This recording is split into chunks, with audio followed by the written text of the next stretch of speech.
Good evening and welcome to the Same Old Arsenal podcast. We're doing something different tonight. It's not a post-game show. The boys are not with me. I'm all alone.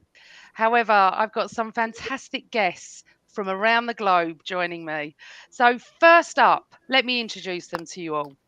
First up is Alex. Alex, tell everyone where you're from and how long you've supported the Arsenal. Sure. Thanks for having me, Amanda. Great idea with the new show.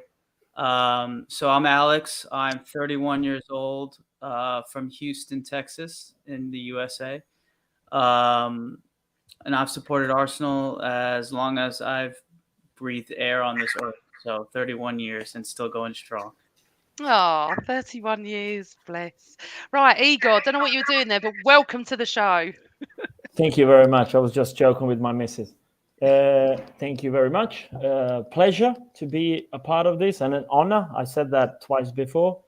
And I've been an Arsenal supporter for 29 years. And where are you from, Igor? I've been in Sweden since I was 10, and I'm originally from Bosnia. And the biggest reason I support Arsenal was seeing a goal of Ian Wright when I saw a match when I came to Sweden. Oh, fabulous. Right, Andy. Good evening, everyone. Yes, Andy. I'm from United Kingdom in North London. So I've supported Arsenal now for going on for about 45 years. So it's a little bit longer, probably on Amanda's level. I suppose my interest really was my brother-in-law got me involved with football, and straight away he was an Arsenal season ticket holder. So I went along and I fell in love with them. So yeah, ever since it's been love at first sight. Oh. Next up is Hamad. Tell everyone about you, Hamad. Where are you from? Hi, everybody. My name's Hamad. I'm from Pakistan, and I've been watching, supporting, and suffering with Arsenal for over 20 years.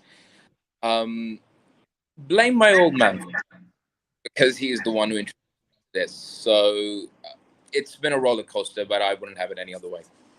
Absolutely. And last but not least, Vikas, welcome to the show. Hey, great to be here. It's a nice show. Great to represent from Australia. I have been supporting Arsenal from 16 years now, I guess. Yeah, I started from 2007. Yeah, it's been 16 years. So, Vikas, you're from Perth in Australia, which is where my cousin is, the other cousin to the one I go to football with. But my cousin in Perth, yeah, he comes over for all the finals and everything and watches every Arsenal. You have to get up at like 2 a.m, don't you? Or you have to watch it at 6 a.m. and stuff like that. Same for you, Hamad. And I'm assuming Alex as well. It's a different because you're back and they're forwards, aren't they? West and East. So, like me and Andy, just get up at normal time and watch a 3 o'clock kickoff or a 6 o'clock, 5:30 kickoff, 12:30. And I do really appreciate how hard it is for you wonderful global fans. Honestly, I absolutely admire all of you. So tonight, really, I just want to invite people on that have not really been on podcasts, that no one's going to know who you are, which is fantastic. And you can just tell us about your love for the Arsenal. So let's start with you, Vikas. So Perth, Australia, you're about 11 hours ahead, I think, from the UK, I think. Is that right? 9 hours, I think. 9 now. So 9 hours. Yeah. So do you get up and watch them at 3 a.m, or do you record them, or what do you do? I watch everything live. No, nothing live recorded. Nothing? No? And is it, do you have to be quiet in your house when you watch them? Yeah, I should be, but sometimes it gets to me. Like the goal against Liverpool in the first or second minute. Yeah, I was screaming around. Everybody was like, "What's happening? What's happening?" I can only imagine. So, Hamad, what's the time difference for the UK for you? Oh, it's 5 hours. Okay, so that's not too bad. Yeah, it's all right. But when you're losing 1-0 to Ostersons at the Emirates at 3 a.m. in the morning, it's pretty awful, to be very honest. So I have to go to work in about 4 hours. So it's not for the faint-hearted, this entire football gig. I'll tell you that much. So it's so weird, isn't it? because Andy, we don't have this issue. We don't watch games at 2 o'clock in the morning unless, remember when they was in Dubai or wherever they were, we would wait up or it was early morning, whatever. We just really take it for granted, don't we? I think, yeah, generally it is. It's amazing how, internationally, how Arsenal have progressed through the years, especially obviously in America, which is massive. It is really. I mean, I've got relatives that actually came over for the Palace game who live in Ottawa in Canada, and for them it's mad the hours you have to get up to watch the game, and we take it for granted. It's always been like that. It's just one of those things. Sometimes you don't even think about it, do you? That the internationally, the people that are watching it abroad and far away, they are amazing to have that support. Yeah, absolutely. Absolutely. I've got some feedback somewhere. I don't know if it's me. If you're not speaking, would you just mind muting and then unmute? Igor, Sweden, talk to us. Yes. Massive fan base in Sweden, isn't it, Arsenal? It's huge. Also, I'm a teacher, so I meet a lot of kids in schools that, they've only lived for like 12, 13, 14 years. So they have barely seen any glory days at all, bar the, 2-3 FA Cups. Yeah. And the same old Arsenal every year, the suffering and all the struggles, etc. So it's huge. I actually even coach sort of a senior, but it's an under-20 team, and there's a lot of guys there that support Arsenal. Yeah, and does Limpar has anything to do with that? No, Freddie. So Anders was more my era. They don't even know who he is. I actually saw him on a train a couple of years ago, and I didn't want to go up and ask for a pic or something. I would have asked for a pic of Anders Limpar. Then again, I would have Freddie. I did with Freddie, actually. About a month ago, I was at a function and I saw Freddie. No one was going to stop me having a picture with Freddie Ljungberg, that's for sure. Alex, talk to me about the Gooners in the States. I've got friends all over the States now because of the Arsenal. All over your country, it's gone mad for what we call football and you call soccer. Yeah, obviously there's huge support here in the States for Arsenal. Probably between Arsenal and United are by far and away the two most supported teams in the States. I mean, at least here locally in Houston, it's a big city. If you're not familiar, it's a big city in Texas, the biggest city in Texas. And there's, we have the Houston Gooners, which is Arsenal supporters club here in Houston. And every game we have a designated pub that only the Arsenal fans can go to, and we go there every time there's a game on. So you still get that kind of community that you'd like if you were a local fan going to the Emirates, but it's here in Texas, and I'm not really sure exactly why. I assume mostly Arsenal and United fans are in the States because historically, those have been the two most successful in the Premier League. Obviously, Man United is the more, commercialized, product, so to speak. So, of course, a lot of people in the States are going to know them first. But, there's so many Arsenal fans, and it's so great. And this weekend has only helped boost our numbers, which I'm more than happy about. It's true. For anyone that doesn't know, you've got like an Arsenal America. I'm friends with so many people that run that as well. Tiffany, fabulous and we've got Gooner Gals, and they have pubs. So when I was in New York, when thinking about it, it was a pure Arsenal pub I went to. O'Hanlon's, First Avenue, First Street. I don't know what it was. It was amazing. You walked in, it was like a pub in Islington. They had tops and everything was Arsenal everywhere. So. And I know because I follow a lot of different state supporters, Arsenal supporters. And I'm telling you, growing up, Alex, and I mean, I'm probably about 25 years older than you, nearly. No one, I would say, in America in the 80s, would you, Andy, would think that supported soccer. It was American football, wasn't it? Yeah, absolutely. It didn't even exist. I mean, it was American, baseball, football. Never really, ice hockey. Never really dawned on it at all. No, nothing at all. I think obviously it was a start with David Beckham. Must have started a lot of it when he originally went over. I would have thought he went over to start all his football. Even going back into George Best, Rodney Marsh, all those players. This is our time now, man. They were Rodney Marsh, and they played for, I can't remember who they played for now. United. Yeah. So yeah, it's I think they started the ball rolling, but yeah, not in our time. No, definitely not. No. Yeah, Yeah, go on, Alex. An interesting thing, for the first half of my life, you couldn't even watch Arsenal on TV here in the States. It didn't really become a thing to get any kind of Premier League games until about 2008 or so. Where before, if you wanted to watch Arsenal, it would have to be Arsenal against like Man United or something, and you'd have to pay $50 to watch the game. So you'd maybe get 1 or 2 games a year. So where it is now is just incredible. Can I just ask? Unmute yourself. Sorry, Amanda. Alex, do you reckon the Cronkies are doing well for publicising it over in America? Do you reckon they've helped a lot with it?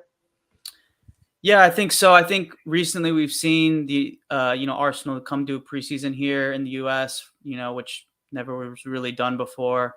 So I think they are trying to, get the name out, so to speak, here in the States for newer fans. Of course, older fans, already know Arsenal prior to the Cronkies, so it doesn't really affect them. But for younger, newer fans, they definitely have been trying to, get some FaceTime with the team. So we see, Arsenal recently are coming to the States again for the MLS All-Star game, which, as silly as it sounds, a lot of people in the States go to this, and it's always televised on, national TV here. So a lot of people watch it. So I think it's a good advertisement for the club, and hopefully we're playing as the champions. So that would be ideal. So Vikas, I'm going to go around all of you. Tell me how you got into Arsenal. Tell me your first sort of match or year that was when you started to really get into it. Unmute yourself, Vikas. Unmute. It was all started in 2007. It was all a coincidence, to be honest. I got a new computer, and as everybody does, when you get a new computer, you just play games. And I started playing a football game, and as you know, Arsenal starts with A. It was right up there. It had a 5-star rating. So I thought, oh, maybe I don't know anything about football, so maybe I'll just start with Arsenal because they are actually a good team anyway. And I started playing it, and then I got to know the players. I think it was all the players from the Invincibles era. So then I started playing, and I got to know the players. Then once I got to know the players, then I started watching the games. I started following them. And the one player that got me actually into the football was Thierry Henry. Like it has been for so many people. That is when it all started. And then even then, I wasn't actually following the games a lot. Then actually, so I think it's from 2009 when I actually got into watching games week in, week out. And I still remember one of the headlines that I saw in a newspaper once, because I think it was Andre Arshavin that we signed in 2009 January transfer window. Yeah, that is when I actually got into it. That is when my interest peaked, and that from then it's been going on for week on week, every week. So where do you watch the matches? Are they generally at home? If they're 2-3 in the morning, or if they're earlier? Actually, when I was still a kid, like 15 or something, I was still back in India. So yeah, I used to watch from home. That around that time it wasn't too bad. It was around 8 p.m., 10 p.m. games. So yeah, I used to watch from home. And what about now? Now it goes to 11:30, 12, 2 a.m. in the morning. Wow. That's absolute dedication. I don't know if I could stay up at 2 o'clock in the morning and then work the next day. Honestly, yeah. I don't take it for granted since I've been speaking to a lot of overseas fans. So Hamad, same for you really. When did you get into Arsenal? Why?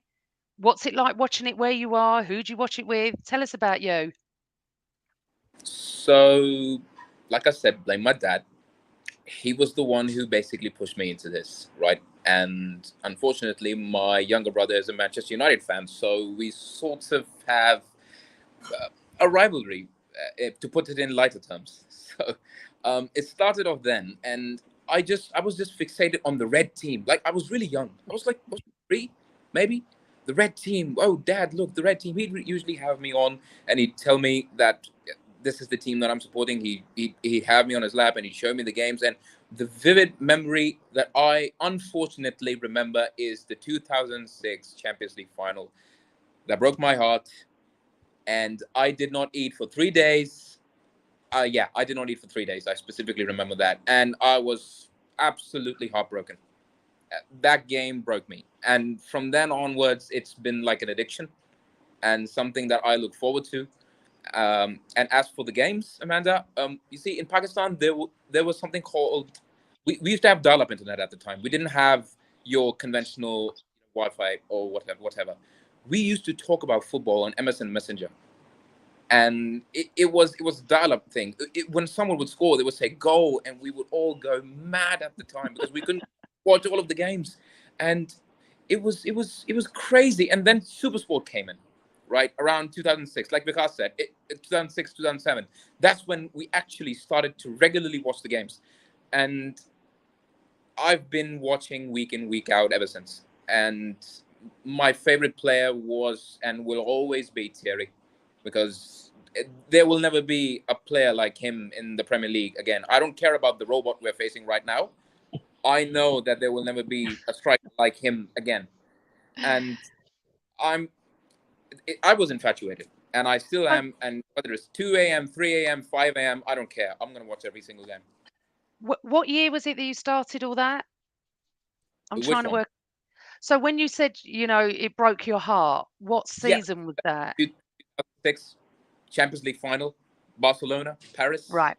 So I was at the stadium that night. Oh, yes, I was there. That's weirdly the only European night away I've ever done is the Champions League final. And it broke all our hearts. Amanda, please don't go the next time we're in a final. Please. Thank you. Don't you dare say that. I'm not bad luck. I go to all the finals since about 1986. I can't. I want the big years. I can't take any chances. So it's really interesting because Andy's more my age. I can tell by where these conversations are going with Thierry and Wenger the years. I get that. Igor, you're actually all of you, apart from me and Andy, around the same age. So when did it start for you? Were you in Bosnia or in Sweden? I came to Sweden in '93, so it was the year after, because you said you guys don't think about how it is for certain fans, and I used to live in Melbourne for 6 months, so we also got up the UK, Irish, and some other Europeans. We got up and watched the Premiership, but you guys have the blackout, and in Sweden, the 3 p.m. blackout. So we can see all the games in Sweden, and we've been able to see those games since 1968. I'm going to talk about that in a moment, but yeah, go on.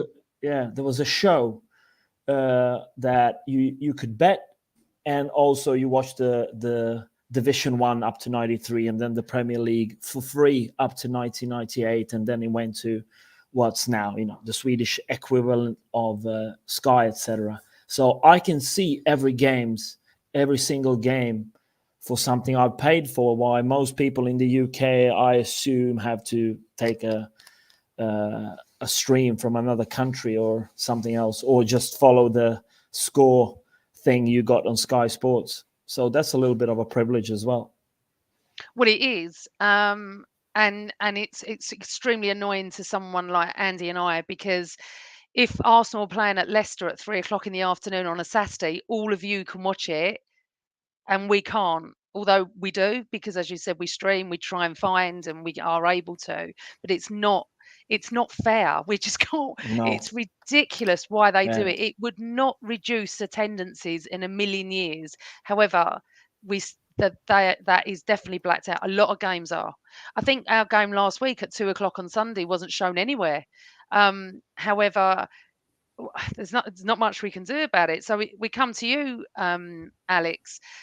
That's the fact, isn't it? Is that in America you can watch every single Arsenal game. Actually, you can watch every single game, can't you, in the Premier League? Yeah, absolutely. And to be honest, from usually 8 a.m. to 2 p.m. I'm in front of the TV watching, just casually as a neutral, or or on the edge of my seat as a Arsenal supporter. And I can't, like I said earlier, for the first 15 years of my life, I couldn't. I would have to, refresh, my phone or try and find out what happened, that way. But now I just feel so spoiled to be able to, which, it's always so funny when I think that, all of us can, all the non-locals can see every game, but the locals can't. To me, it just, if I was a local, that wouldn't make sense. But then at the same time, I'm like, well, we had to go, so long without even seeing any games. So yeah. But I guess to kind of go back to some of the points made earlier, I, like everyone else or similar, my earliest memory was Arsenal. My dad was a supporter, so obviously I'm a supporter. And I usually watch games with my dad and my mom when I lived at home, but now it's usually just myself and my dog, if she doesn't get scared from all the yelling. But Alex, can I ask, your dad, was he American? No, he's Jordanian, so he was from Jordan. So he was a foreign fan himself.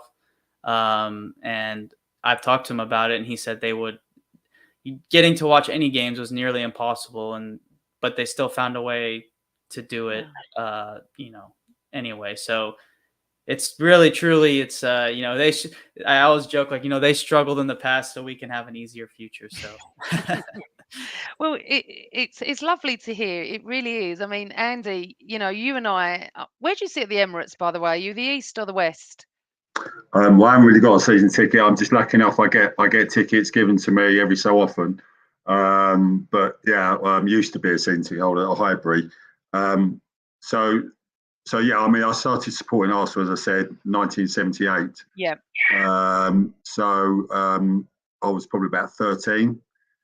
And as I say, my brother-in-law, I predominantly come from a Tottenham family, so my brother and my dad were Spurs fans, and so I went the other way. I was a black sheep of the family, and I started going with my brother-in-law, and yeah, it was first game was, I was trying to work out actually, Amanda. It was probably about QPR at home. I can't remember the team, if you're going to ask me the team, but probably Pat Jennings in goal, and probably Willie Young. What year was that? 1978. Right. So I remember obviously then the cup final against Ipswich, which we obviously unfortunately got beat, and then 79 progressively got a little bit better. But yeah, those were my early memories, and also going to well, I know I'm sure you'll come on to it, but going to Anfield as well. Oh, okay. Were you at Anfield? Okay, we will get to that. Definitely. So, Igor, you're a teacher in Sweden. Yes. And the fan base is massive. I know that. I know Sweden is huge. It has been for quite a few years. It's not a new thing, like maybe say America is, or Australia or whatever. Do you get over to England to watch matches at all? You're not Yes, I not as do. far as the others. You do? Yes. I'm coming for the Saints game, Fabulous. and I saw United at home as well. Oh, wow. So you were there That for was that. I think that was my 9th or 10th visit, something like that. And I never, ever experienced the ground shaking. The stadium was shaking after Saka's 2-1 goal. Shaking, like literally you felt some kind of movement. It was amazing. It was incredible. Okay, so Vikas, Hamad, and Alex, have you been to the Emirates? Right, Alex, you have. So when was you last there? For the City game just recently. Oh, is that the only one you watched? No, even better, the Brentford one before that. So. Oh, what a shame!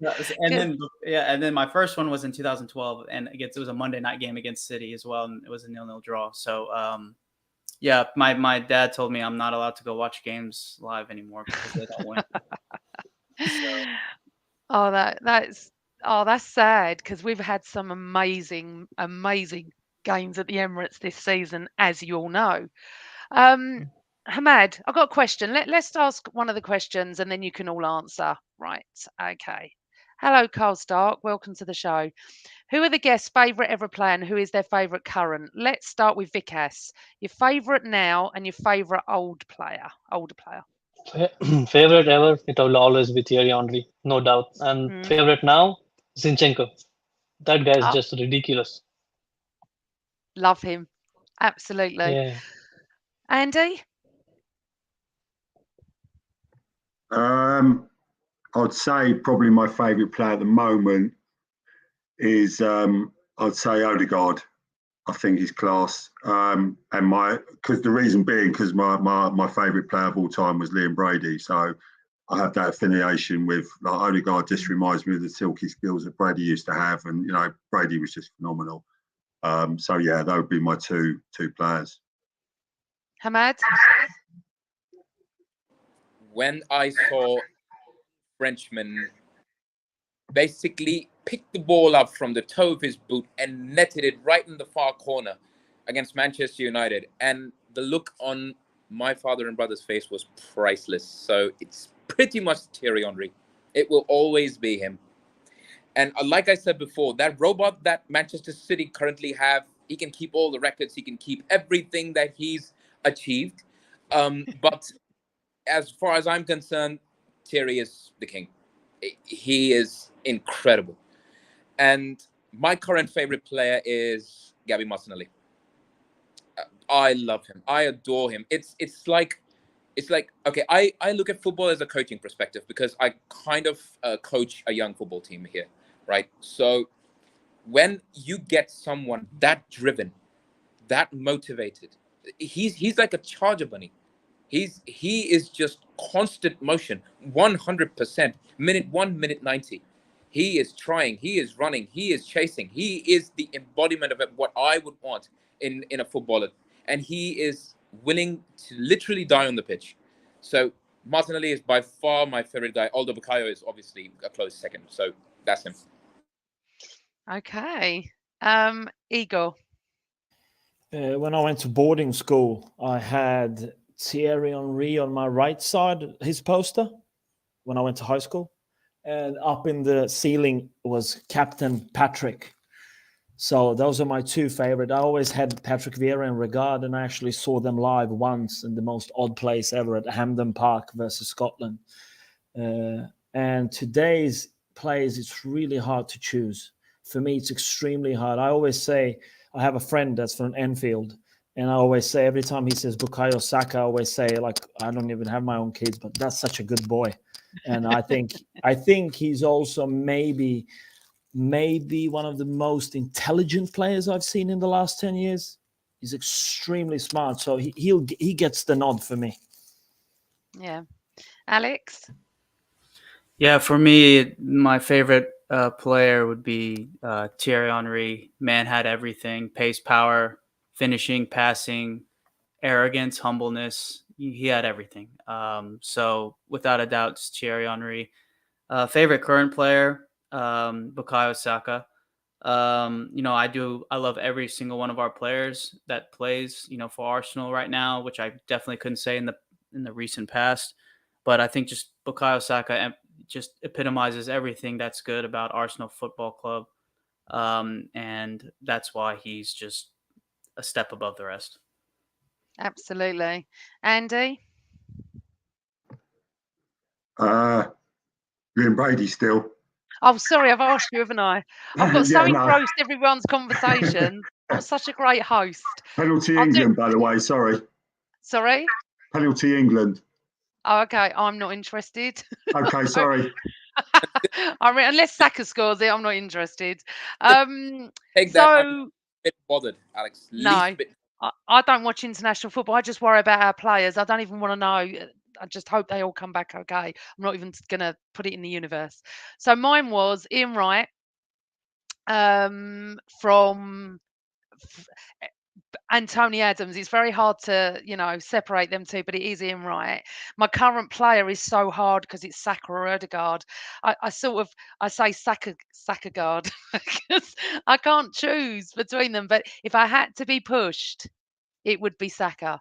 The boy is immense. The boy is incredible. And when you watch him live, I sit in the East Stand upper, so I always see Saka on the second half. He's on my side if we're shooting down the North Bank, and I just watch him. He is absolutely immense and world class, and I don't care what anyone says. That boy is world class. And I argued with my City mate about whether he's better than Foden or not.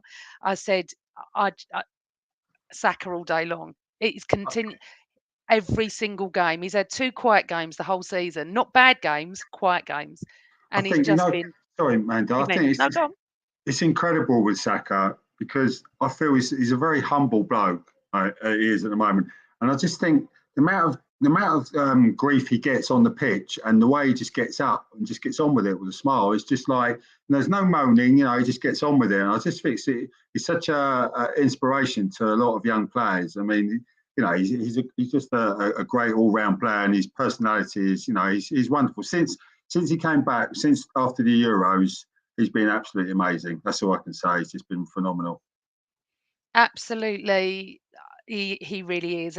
But then Ødegaard, but Martinelli, and you can carry on, couldn't you? Saliba, Partey. You could just carry on and on. It's so lovely to be in a season, obviously, 8 points cleared, top of the league, nearly the end of March. No one could have foreseen this. It's just incredible. So just have a general chit chat really about the fact of what's it like where you live, Hamad. Are people football mad? Is there a certain team? Because obviously where we live, say in London, West London would be Chelsea, East London would be West Ham, North London is Arsenal and Spurs mainly. You have others mixed in like Liverpool and United, but where you live, Hamad, is it like that? Is there one team? I know Liverpool and United are massive across the world. I know that. But what's it like where you are? It's a constant struggle to listen to Manchester United tell you you're not good, right? Yeah. Because they're everywhere. That lot is everywhere. Everywhere you look right, they're there. You look left, they're there. You look down, they're over there. There is no place in Pakistan where you won't find them, right? So it becomes really difficult to navigate and see actually decent football fans there because everyone just wants to support Manchester United because they had 19 league titles when I wasn't born. Yeah. Feel me? So that kind of stuff is annoying, but you have this small contingency of Arsenal and Chelsea fans, right? Those are the 2 London clubs that have the most. There are no Spurs fans, Amanda, as far as I can tell. There are none here. And they are so irrelevant that no one cares about them here, right? And the only time they care about them is to laugh at them. And that is beautiful, right? As far as Chelsea is concerned, we have a bit of banter here and there, and they shrug their Champions League at me, and I tell them go get a golden one. So it's up and down constantly, but it's all in good jest, and we even get together. A lot of my mates are Chelsea fans, so we get together to have a games night out with friends, and I saw the Chelsea game at Stamford Bridge with 5 Chelsea fans. And I was the smuggest guy in the whole place. Oh, I bet. I was on Saturn. It was lovely, right? So it's kind of like that. So everyone's football mad, yeah? Pretty much, you'd basically associate India and Pakistan as cricket man, right? But you'd be surprised how many fans actually watch football, because I have people clamoring me for links to games. I have people messaging me because I basically know the guy who started Arsenal Pakistan. He's a really good friend of mine. So we collaborate to give people options to come and watch games. We come in and we have a bunch of Arsenal fans sit down, have a drink, and just watch games whenever we want. Although I really wish it's the Emirates sooner or later because I can't wait. I bet. Oh, honestly, I don't know what it is, but I feel really felt for that because, like, I was born Arsenal. Yeah, I don't know if any of you know all my story, but my dad is he's still obsessed at the age of 77. And so I was born Arsenal. So I'm very protective. It's like my family. Might not always like them, but you're always going to love them, that sort of thing.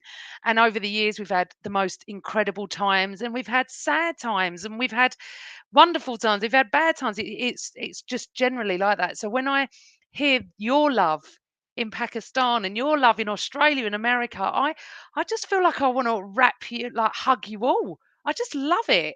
I don't understand this issue with some on social media about just because you're overseas, you can't have an opinion or you're not a fan and I'm always standing up for anybody, whether they live in N5 or in New Zealand.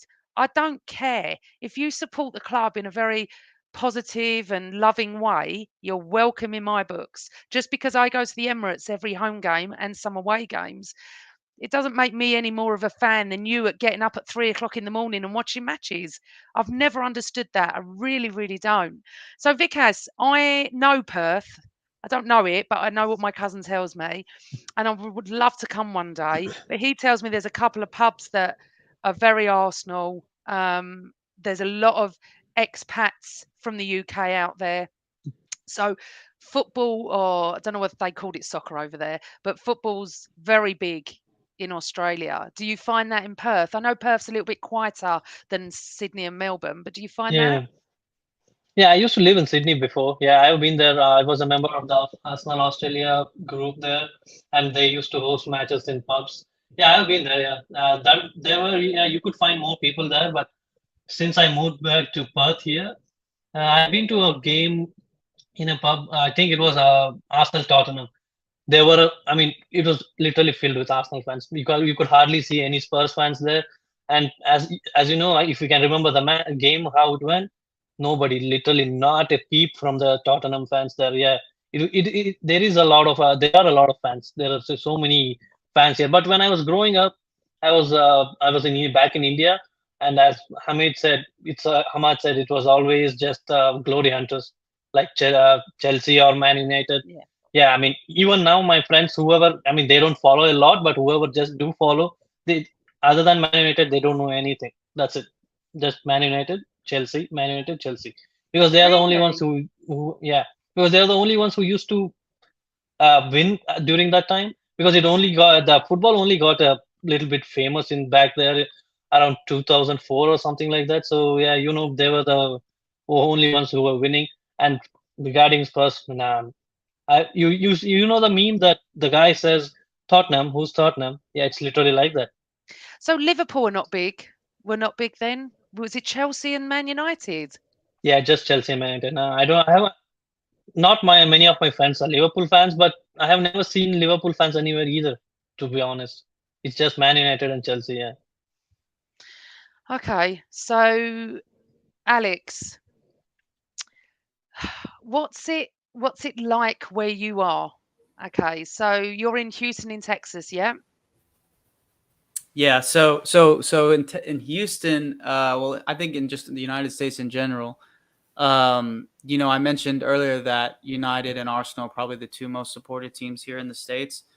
But to at least my surprise and just something I've noticed over the past 10 years or so, really around the time that the Premier League started becoming very popular here in the States, is that there are a ton of Tottenham supporters.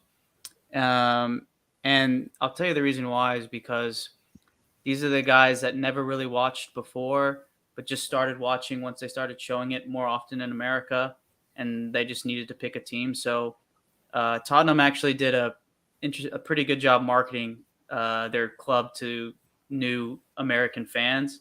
So a lot of them support Tottenham, and there's actually a relatively large contingent of them here in Houston, unfortunately. So yeah, it's kind of weird to think that, um, but yeah, I think that like everyone said, really, the United fans and the Chelsea fans, they were just glory hunters. Yeah, we know. Alex, I've got a question for you from Yeah. Phil Macker. Welcome to the show, Phil.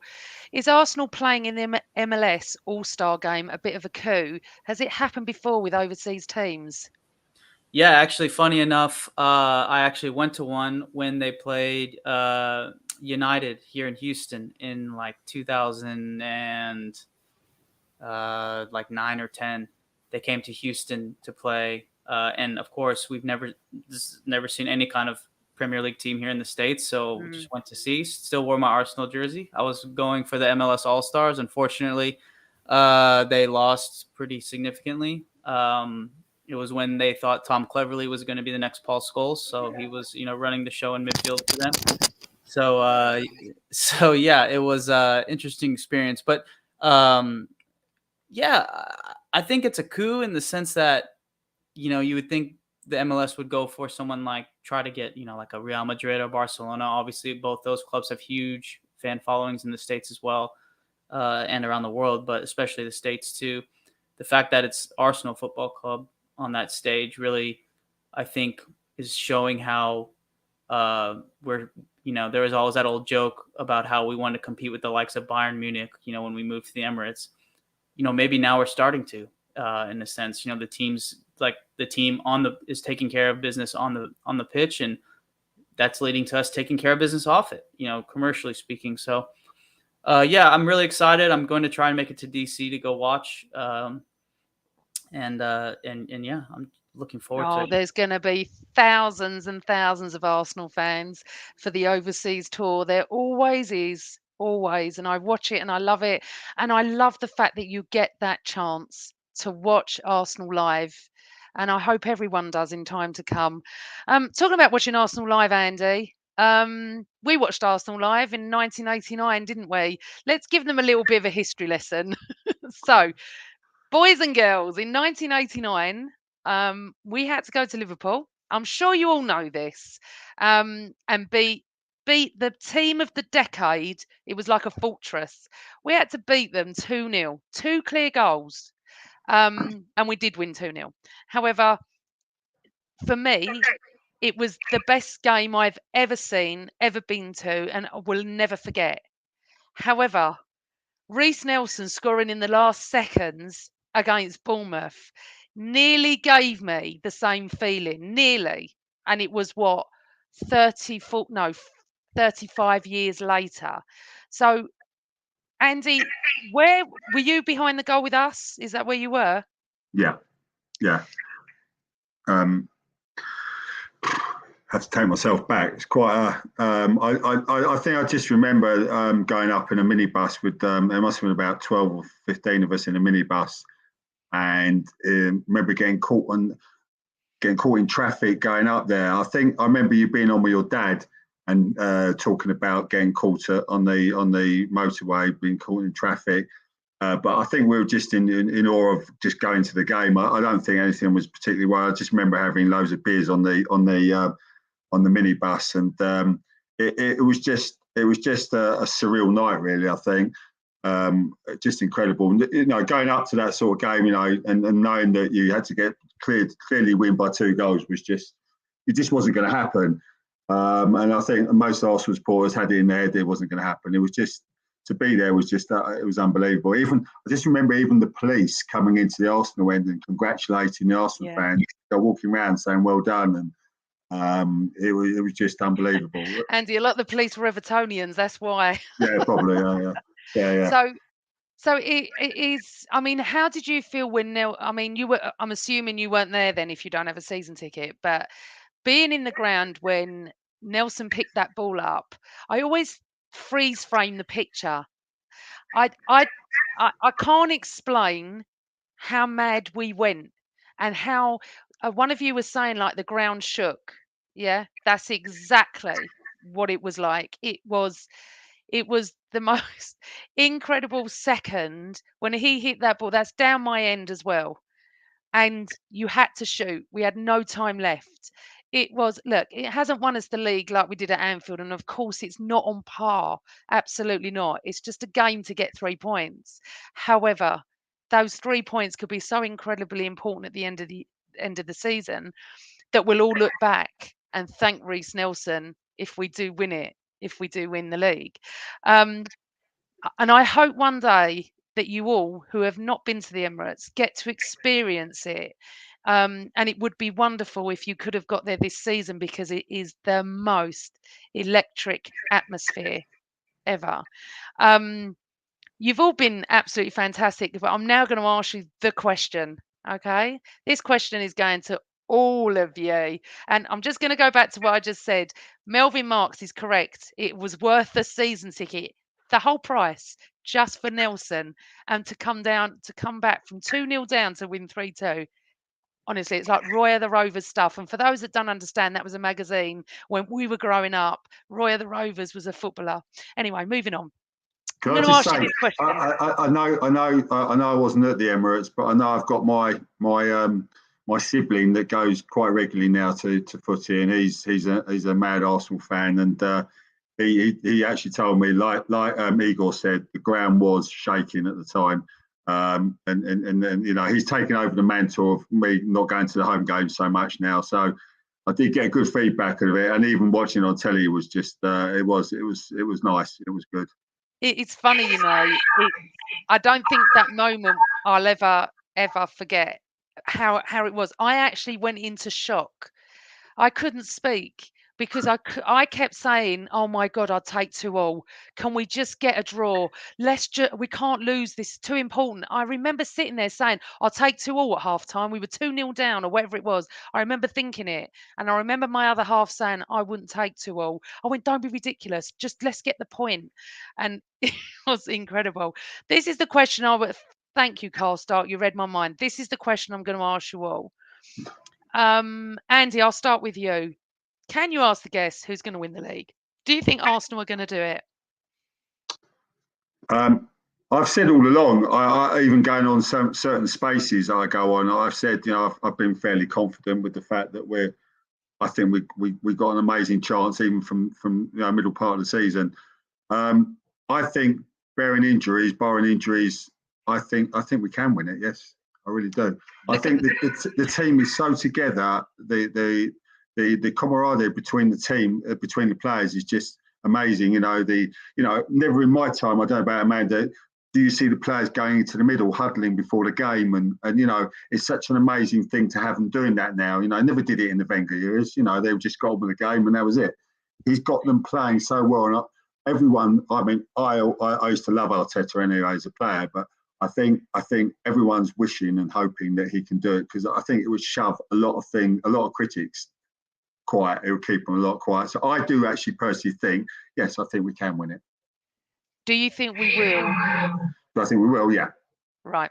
That's interesting, because a lot of people are not answering that question. They're saying, I think we can, which is how I answer. If I'm honest, I don't say we will. I say we could. Now, it's interesting because no, Carl, don't do it. People don't want to actually face that question. And Joe, it's making Joe ill. We talk every day on Twitter. It's making her ill that we're even discussing the fact of that, because it is 10 games to go. So, Vikas, it is the same question to you. Yeah, I think we will win it. I'm hoping we'll get third time lucky against Man City, and I think we will win it. Yeah. Do you think Man City is going to be the game that defines it, or not?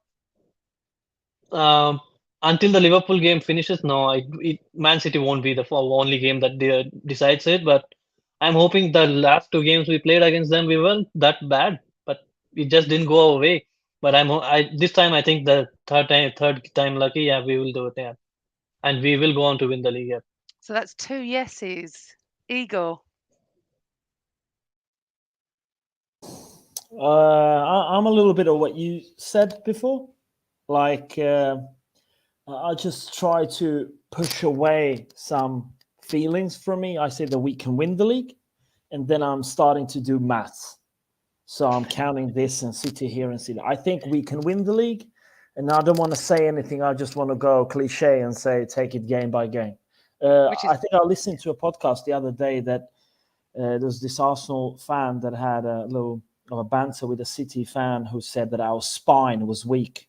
And the Arsenal fan said, how could you know that? You've never faced it. because Partey was out last game, right?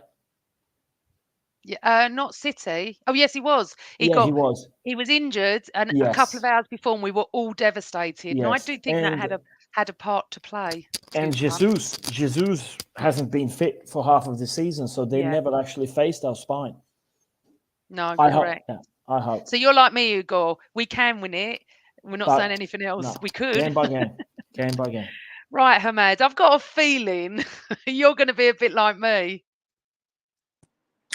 Even the thought of losing this devastates me.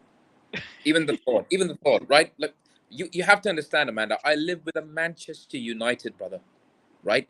It's going to kill me if we don't do this. But the fact of the matter is, okay, I'll take you back to 2011.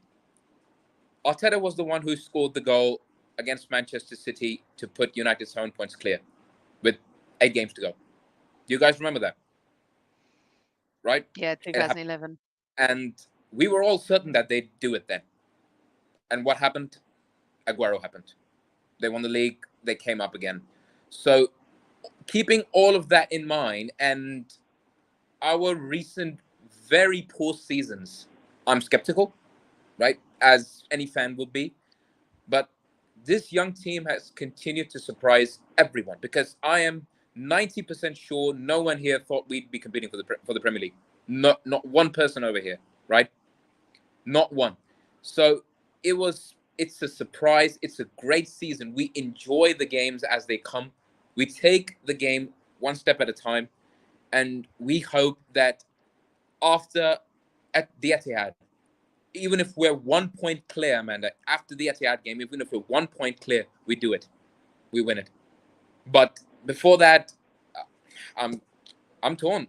I can't say much. I thought you might be a bit like that. Right, Alex, it's down to you. Come on. Yes, we're going to do it. And honestly, this is what I mean. This is what she's like. Look, it is really making me ill. I think we all feel it's like the Interdole's on at the moment, right? We get back to Saturday week and we're playing Leeds. And you're positive. We were talking about this on the podcast on Sunday night. You're really positive. Then comes Friday afternoon and you start to go, what happens if we don't beat Leeds? What happens if Saka's not fit? What happens if this? What happens if City, because Liverpool go to City. Now, I'd have more positivity if City were going to Liverpool. Then I'd be much happier because they don't do well at Anfield. I'm not sure Liverpool are going to do well at City. So the pressure's going to be on us. Although we'll still be 5 points clear if City win when we play Leeds, we should beat Leeds, shouldn't we? I mean, we just should. Doesn't mean anything with the Arsenal, and especially we don't know, touch wood, no injuries. So it all starts, and I understand why Joe's like that. I just try and put it to the back of my mind and enjoy it. And I've enjoyed every moment. But I can tell you now, I think coming into April, I don't think it's going to be about enjoyment. You're only going to enjoy it if the final whistle goes and you won.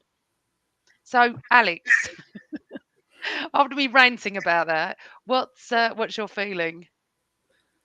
Well, I think we will do it. That not just that we can, but we will. And let me explain why I'm so, able to say will, not just can. Us younger fans, we've known more hurt than joy. We've all been, throughout the years bantered and, roasted until no end because of just the state of things of Arsenal in the last 20 years or so. So this season, like you've said, I've enjoyed every single minute of it. Every single minute of this season I've enjoyed. This is the first title challenge that any of us younger fans, or at least me, would have been able to experience from start to finish. Because obviously, like with the Invincibles, we weren't able to see every game. So this is kind of the first time since then we've been in a title challenge and able to experience every game from start to finish. So, a title winning season is made up of special moments, and Arsenal have had those, and plenty of times, just Nelson, there's Villa, there's, United. I mean, there's at least 6 or 7 we could name. I just think that it's our destiny to win the league this season. And you know what? Even if we come up short, I'll be the first one standing and would be the first one standing and clapping the players for giving us the season that they have. That's really all I can do. So, Alex, I'm not.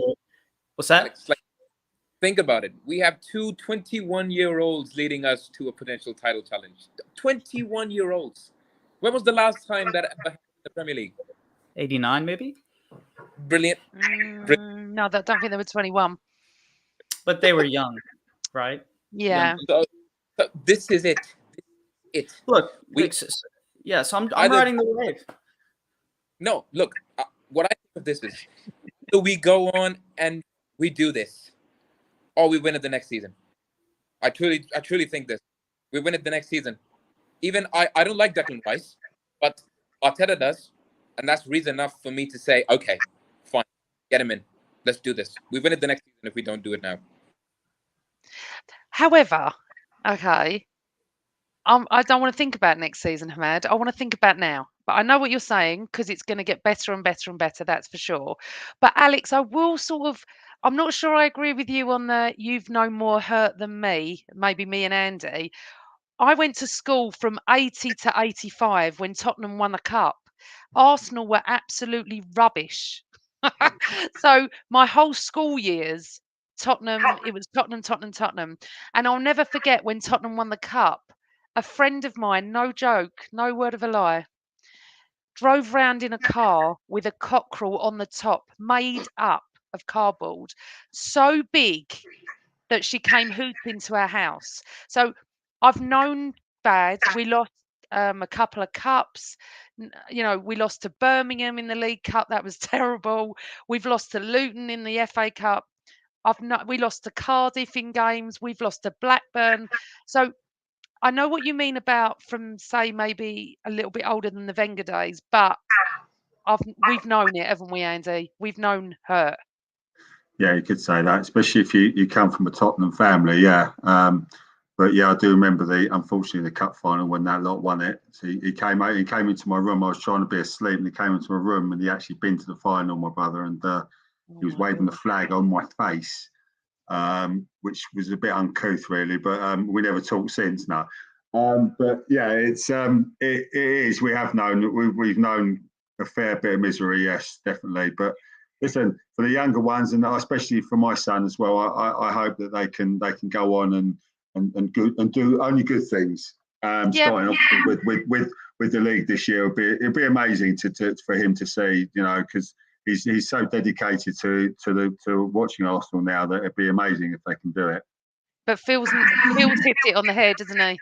Us older Gooners have been spoilt from the day George Graham walked in the door till Wenger's latter years. Must have been awful only to have the last 10 years as a fan, because we've had so much before.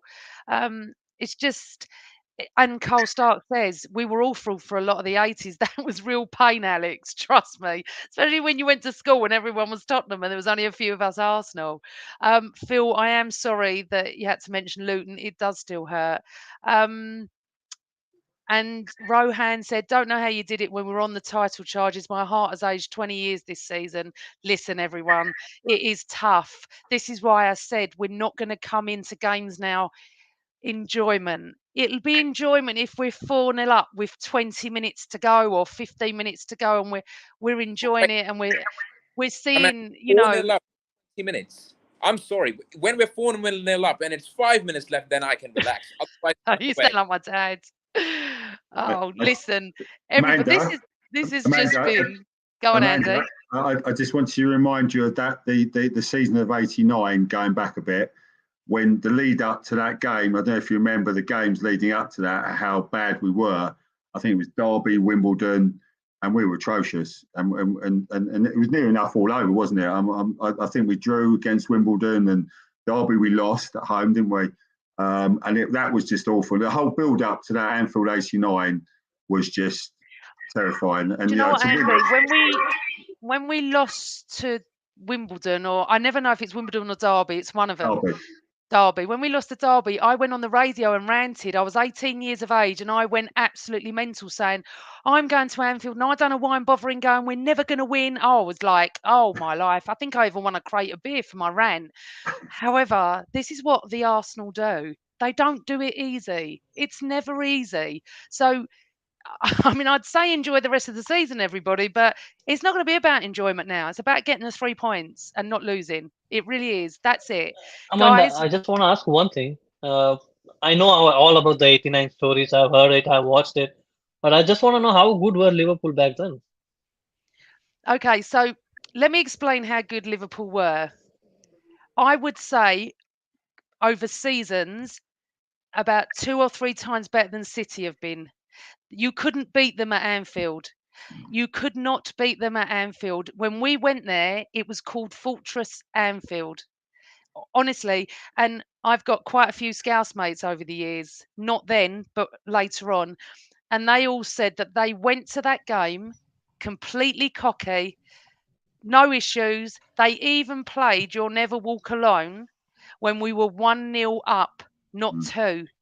And when John Barnes did what John Barnes did and shouldn't have done what he did, we obviously went and scored and won it. And they said they never play You Never Walk Alone until the end of the match now, ever. They will never, because of that moment. Vikas, I can't explain enough how phenomenal they were as a team. Their players, you couldn't beat them. Where over the years you have been able to beat City. We've been to the Etihad and beaten City, and it was the first time I'd ever been there, and we won. I could not even believe it. So they were just amazing. They were probably like United of the 90s, but I'd still think better, Andy, don't you, Liverpool? Yeah, they were phenomenal. They were a brick wall. I mean, you got drawn against Liverpool, or you had to play Liverpool. You almost knew, yeah, no point. you would struggle to get a victory or whatever. It was always they were a very, very solid team, really good team. Especially you got when you had Ian Rush as well up front. So wait, was, so what you're saying is they were exactly like Bacon faces Manchester United. I think they're better. They were better. I think they were as a squad they were better as Man United. But they were just all round. Listen, Liverpool from the 70s till sort of 80s were amazing. Anyway, they were a great team, and you knew that it was always going to be a tough game if you went to Anfield. It's and Hamad and Vikas, they played the most amazing football as well. They weren't boring. They were phenomenal. They were the team, and that is why Liverpool plus Man United are probably the biggest supported over the globe. You could go through, Kenny Dalglish. I mean, you just could. There's hundreds of wonderful players that have played for them, and we could only wish for that success. They won European Cups, they won the league, they won FA Cups. They were just the team to beat. So for Arsenal to go there and win 2-0, now you understand. And when people say that, Vikas, is like, oh, what City did is on par. It is not on par. It will never be on par. And that is not me just saying it. They play QPR at home. Please don't even insult me with all of that. And I'll say this to my City friends as well. You lot have just been fantastic. We've done over an hour. Thank you so much for staying because it was only supposed to be like a 40-minute show. I'm really pleased that we've got some of our global fans on. I love you all. Even you, Andy, that lives in North London. Igor, Vikas, Alex, Hamad, and Andy, you've all been tremendous. Thank you so much for coming on the Same Old Arsenal podcast. I would also like to say a few words just before we say goodnight. As everybody knows now, Chris, James, and I run the channel. We've had the most amazing messages privately, emails, DMs, tweets to say good luck, well done, we love your show. We love you all. I'm going to get tearful in a minute. I love interacting with all the fans. I don't care where you're from on this planet. I'm not bothered. If you love Arsenal, I love you. Thank you for all your support. I hope you guys will tune in as well on my panel to the Same Old Arsenal podcast. Chris and James are going to come back maybe Sunday night, Monday night to do a show. I won't be on, but I'll be back for the post-game show after Leeds. However, next Thursday night, I have got Pippa Monique coming on. Me and her are going to have a chat about everything Arsenal, everything she does in her media world. And I'd hope you can all join me next Thursday night, 8 o'clock. Guys, have you got any last words you want to say about the Arsenal? I'm going to age 40 years in the next 2 months. Yeah, that's about like. Igor, you're laughing. Go on. Yeah, I mean, I've got some grey hairs in the last years, even on my beard, so I think it's got a lot to do with that. So I agree with Vikas, Hamad. getting up I'm in ready the to middle of make the more night. memories. What are you going to do if we Yeah. win it and it's 3 a.m.? I hope I'm at home so that I can run around and scream. I don't want to be at my workplace. So here's the thing. I've planned for that. If we do it and it's 3 a.m., I am running down the street with my shirt off, my Arsenal flag on, and I'm screaming. And I don't care if my dad absolutely obliterates me. I'm doing it because I'm going to go mad either way, right? I'm going to wake up half the neighborhood either way. So, Guys, yeah. Guys, if we do win it, I want to see. You need to send the same old Arsenal videos, okay? If we win it, I keep saying if we win it, I want to see Yeah. videos of all of you. Alex, any last words? I have a Arsenal bottle of vodka I bought from the Armory many years ago that I would only open if we won the league or the Champions League. So I'm looking forward to opening that come May. We will do it, guys. Come on. Oh, we were. Do you know what? I've loved it. I'm going to put one last comment up from David. I love your show. This program really impressed me. I'm from Scotland and I started watching the boys in the 70s. And some bloke said to me, "You can't support Arsenal with the accent. It doesn't matter what accent you got. If you're Arsenal, you're Arsenal." Boys, thank you so much. Everyone in the chat room, thank you. Please press like. Please press subscribe. My wonderful guests, you have been amazing. I love you all. Please stay where you are before I say goodbye, when I say goodbye. And you've been watching the Same Old Arsenal podcast with global fans around the world. Good night, everybody. Good night. Always Arsenal.